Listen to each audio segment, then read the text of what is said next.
Hello and welcome to Nothing Definitive. My name is Sam, and today I want to talk about staying positive by avoiding what I call negative injections. And this is from a journal entry from today, April 28th, 2014.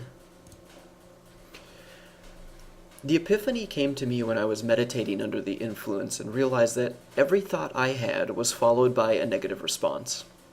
Sometimes it was blatant and tried to shut down whatever I was thinking about with statements like, well, that's a dumb idea, or that will never work.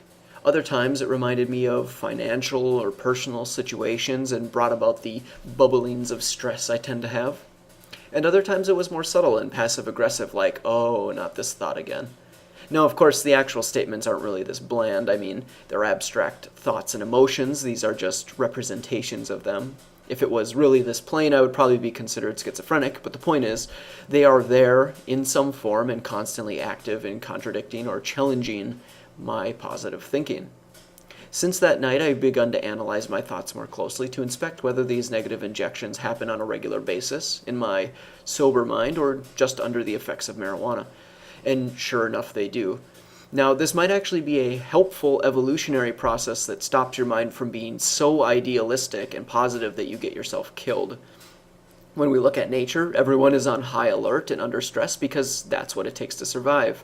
But in modern society, during a past century of little violence, at least from a historical perspective, and just considering society like on a normal day-to-day scale, there's probably less of a need for this function. If we can live our lives from start to finish without much concern for our safety, again within reason and compared to nature, we can probably work to loosen the grip of this negative thinking.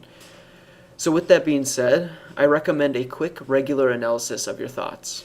This might sound hard considering how many you have, but expecting 100% coverage out of the gates is probably a passive-aggressive negative injection in and of itself. Instead, just do it when you can and when you remember. Like meditation and other mindfulness activities, it's not about being a professional the moment you start, but rather taking slow, iterative steps to incorporate it into your life. And be sure to scrutinize even the most mundane of things. For instance, I was just in the bathroom and dropped my contact lens into the sink when it failed to suction onto my eye. I grumbled, of course, which I found to be a regular sarcastic response in my life right now. This simple statement is what I would consider a negative injection, and one I am working to remedy. The physics of pushing a lens against my eye and making it stick is not within my jurisdiction. Instead, I should find myself in the moment, uncaring and indifferent towards this incredibly insignificant failure, and simply move forward with another attempt. No emotion, no anger, no frustration, just calmness and determination to eventually succeed. So yeah, that's what I wanted to talk about today. I'm sure there's probably a better name than negative injections. That's just happened to be the first thing that popped into my head. It just seemed to make sense. If anyone knows of something like this is a formal scientific sort of a thing in neuroscience or whatever, let me know what it is actually called, because it'd be nice to call it by that. But yeah, just give it a try. At least for me, it's something that's always there and something I can catch on a regular basis. And it probably does help to shape you into a more positive person over time.